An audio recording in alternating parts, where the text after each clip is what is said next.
में शाम की 50 ताज़ा और बड़ी खबरें बताएंगे दोस्तों। आखिरकार प्रधानमंत्री नरेंद्र मोदी के ऊपर क्यों भड़क गए दोस्तों। राहुल गांधी दे दी चेतावनी, कहा फिलहाल तमाम संपत्तियों को कराऊंगा सर्वे। क्यों आखिरकार दोस्तों भारतीय जनता पार्टी के ऊपर हमलावर हो गई ममता बनर्जी। कहा जैसे ही कोई धार्मिक त्यौहार आता है बीजेपी तमाम एनआईए सीबीआई ईडी को हमारे राज्य पे पीछे लगा देती है। आखिरकार क्यों दोस्तों 2024 में इंडिया गठबंधन की होने वाली है बड़ी जीत, और कैसे कंगना रनावत पर भड़क गया दोस्तों सुभाष चंद्र बोस का पूरा परिवार। कंगना रनावत के बयान पर मचा है घमासान। तमाम मुद्दों पर होगी बात, लेकिन उससे पहले अगर आपने अब तक हमारे चैनल को सब्सक्राइब नहीं किया है जल्दी से कर लीजिए। पास में घंटी आएगी, इसको भी दबाइए ताकि हर वीडियो के जो अपडेट है वो आपको मिल पाए और आप हमसे जुड़े रहें। दरअसल दोस्तों आपको बताते चले, प्रधानमंत्री नरेंद्र मोदी के ऊपर भड़के राहुल गांधी। कहा फिलहाल देश का गरीब और गरीब हो गया और पूंजीपतियों को प्रधानमंत्री ने और पूंजीपति बना दिया है। दरअसल राहुल गांधी का दावा है कि फ़िलहाल तमाम लोगों की संपत्तियां बढ़ती जा रही हैं। जिन लोगों ने ज़ीरो से शुरू किया था आज वो करोड़ों रुपये के मालिक बन चुके हैं जो बीजेपी में है। यही नहीं, राहुल गांधी ने आरोप लगाया कि प्रधानमंत्री नरेंद्र मोदी ने सत्ता में आने के बाद सिर्फ अडानी अंबानी जैसे बड़े लोगों को अमीर किया है और जो बेचारा देश का गरीब है वो और भी गरीब होता चला जा रहा है। राहुल गांधी और प्रधानमंत्री नरेंद्र मोदी में हमेशा तीखी बहस चलती रहती है। बीजेपी वर्सेस कांग्रेस हमेशा से है, लेकिन अब की बार एनडीए वर्सेस इंडिया गठबंधन है। यही कारण है जो भारतीय जनता पार्टी के ऊपर राहुल गांधी ने जमकर भड़ास निकाली है। राहुल गांधी ने प्रधानमंत्री पर सवाल उठाते हुए कहा है कि फ़िलहाल जो देश की स्थिति है अभी ख़ास कर महंगाई, गरीबी और बेरोज़गारी, इस मुद्दे पर प्रधानमंत्री के पास कोई भी प्लान नहीं है कि वो इससे बाहर निकल सकते। राहुल ने कहा देश में सिर्फ नफ़रत फैलाई जा रही है और उस नफ़रत को हटाने के लिए हमें कुछ करना ही होगा। राहुल ने दावा किया है कि 2024 में इंडिया गठबंधन की सरकार बनते से ही वो देश में तमाम संपत्तियों का सर्वे कराएंगे। जिन जिन के पास ज़्यादा संपत्तियाँ उन सबकी संपत्तियाँ दोस्तों जाएंगी जो लोग बीजेपी से जुड़े हुए हैं। आपको बताते चले दोस्तों, नीतीश कुमार ने बेशर्म की हरकत, नीतीश कुमार की इस हरकत पर दोस्तों लोग, आप समझिए, लोग जो है उनके ऊपर दया खा रहा है। दरअसल दोस्तों नीतीश कुमार एक जाने माने सीएम रह चुके हैं, ऐसे वैसे सीएम नहीं, कई बार वो शपथ ले चुके हैं। बिहार पे काफ़ी लंबे समय से राज कर रहे हैं नीतीश कुमार, लेकिन कल कुछ ऐसा हुआ जिसके बाद नीतीश कुमार की जमकर आलोचना हो रही है। दरअसल आपको बताते चलें, नीतीश कुमार ने चापलूसी के अंदर प्रधानमंत्री के पैर ही छू डाले। अब आप समझिए, इतना बुजुर्ग नेता दूसरे बुजुर्ग नेता के पैर छूने में लगा हुआ है और ये सिर्फ एक चापलूसी है। ये आरोप लगाया है तेजस्वी यादव ने। तेजस्वी यादव ने आरोप लगाया है कि नीतीश कुमार ने प्रधानमंत्री के चापलूसी के अंदर पैर छुए। तेजस्वी ने कहा कुछ तो बात होगी जो नीतीश कुमार जो है इतने नतमस्तक हो रहे हैं, प्रधानमंत्री के पैर तक छू डाले। आप सोचिए दोस्तों, लोगों की सोच और लोगों का जो दिमाग है वो कैसे बदल जाता है। अभी 1 से 2 महीने पहले नीतीश कुमार प्रधानमंत्री और पूरी बीजेपी को घेरने में लगे हुए थे। यही नहीं, इंडिया गठबंधन की शुरुआत भी नीतीश कुमार ने की थी, लेकिन जैसे ही नीतीश कुमार को पता चला कि इंडिया गठबंधन उन्हें पीएम फेस नहीं बनाएगा, नीतीश कुमार भाग निकले। यही नहीं, यहाँ तक कि ये भी बताया जा रहा है कि नीतीश कुमार को अल्टीमेट दे दिया गया था बीजेपी की तरफ से कि अगर वो बीजेपी में नहीं आए तो कल तक गिरफ्तार भी हो जाएंगे। इसीलिए नीतीश कुमार दबाव में चले गए। लेकिन आपको बताते चले, अब नीतीश कुमार बीजेपी के आगे नतमस्तक होते हुए नजर आ रहा है। कभी वो पैर छूते हैं तो कभी कुछ करते हैं। यही कारण है जो लगातार बीजेपी नीतीश कुमार के ऊपर भड़क गई है। तेजस्वी यादव भड़क गए और उन्होंने कहा कि नीतीश कुमार को ऐसी हरकतें शोभा नहीं देती कि वो पैर छू रहा है, और आप समझिए ये चीज़ एक अजीब सी ही लगती है। आपको बताते चले दोस्तों, ममता बनर्जी ने बीजेपी के ऊपर निकाली भड़ास। ममता बनर्जी बोली भारतीय जनता पार्टी कुछ भी करा सकती है। अब फिर से जो है, दरअसल आपको बताते चले, जब भी कोई धार्मिक चीज़ आती है तो बीजेपी के ऊपर आरोप लगते हैं कि वो देश में दंगे फैलवाती है या फिर हिंदू मुसलमान करती है। इसको लेकर ममता बनर्जी ने प्रधानमंत्री के ऊपर निशाना साधा है।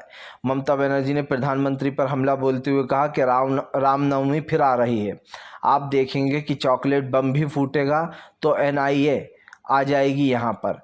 क्या एनआईए के पास कोई अधिकार है? एनआईए सीबीआई बीजेपी के भाई हैं और ईडी इनकम टैक्स पैसा हड़पने वाले हैं। वह डरते हैं भाजपा जो कहती है कि ऐसा करो, इसीलिए वो देश के सभी नेताओं को गिरफ्तार कर रहे हैं। पार्टी नेताओं को चुन चुन कर गिरफ्तार किया जा रहा है। जब लोग विरोध करते हैं तो जो है यहाँ पर न्याय के लिए लाया जा रहा है। उन्होंने कहा कि आधी रात को महिलाओं के घर में घुसी पुलिस को भनक तक नहीं लगी कि फिलहाल सिंगूर नदी ग्राम में कई लोगों ने पुलिस की वर्दी पहनकर गंदी हरकतें की मां बहनों के साथ। उन्होंने कहा कि जब इसका विरोध किया गया तो उनके खिलाफ ही लाल डायरी दर्ज कर दी गई। तो ये चीज़ें ममता बनर्जी ने एक तरीके से आरोप लगाया बीजेपी पर कि अगर यहाँ पर एक चॉकलेट बम तक फूटता है तो एनआईए आ जाती है। तो सीधी सी बात है कि यहाँ पर सरकार को दबाने की, उस पर दबाव बनाने की कोशिश की जाती है। ये आरोप ममता बनर्जी लगा रही हैं कि बंगाल में ये सब कुछ किया जा रहा है। फ़िलहाल दोस्तों एक चीज़ तो साफ़ है कि बंगाल में तमाम जो मुद्दे चल रहे हैं उसको लेकर कहीं ना कहीं सरकार पर हमलावर हैं ममता बनर्जी। और ये चीज़ साफ दिखाई भी दे रही है कि ममता बनर्जी का सीधा सा एक दावा है कि भारतीय जनता पार्टी उन्हें रोकने की कोशिश कर रही है। आपको बताते चले दोस्तों, प्रधानमंत्री नरेंद्र मोदी के ऊपर जो है यहाँ पर काफ़ी भड़कते हुए नज़र आए दोस्तों अखिलेश यादव। अखिलेश ने मुख्तार अंसारी के घर पहुँचते से ही दोस्तों जो है यहाँ पर काफ़ी कुछ हमला बोल दिया है। दरअसल आपको बताते चले दोस्तों, कल अखिलेश यादव मुख्तार अंसारी के घर पहुंचे थे। अखिलेश यादव ने प्रधानमंत्री पर भड़ास निकालते हुए कहा कि क्या जो मुख्तार अंसारी के साथ हुआ है वो सही हुआ। उन्होंने कहा कि मुख्तार अंसारी की छवि को बिगाड़ा गया और जानबूझकर उनको एक गैंगस्टर के तौर पर पेश किया गया, जबकि मुख्तार अंसारी दोस्तों जिन लोगों के लिए करते थे वो उनको अपना मसीहा मानते थे, गरीब। आपने देखा कैसे मुख्तार अंसारी के जो जनाजा था उसमें भीड़ उमड़ पड़ी। देखिए दोस्तों, ये कहना बहुत आसान है कि ये गैंगस्टर था। क्या आपने मुख्तार अंसारी को कभी खूंखार तरीके से देखा?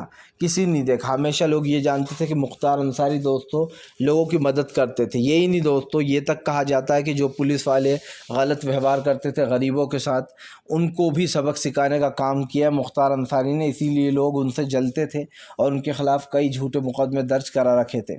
लेकिन इससे भी बड़ा सवाल ये था कि क्या मुख्तार अंसारी को जेल में सच में जहर दिया गया? तो दोस्तों इसका जवाब भी सुन लीजिए।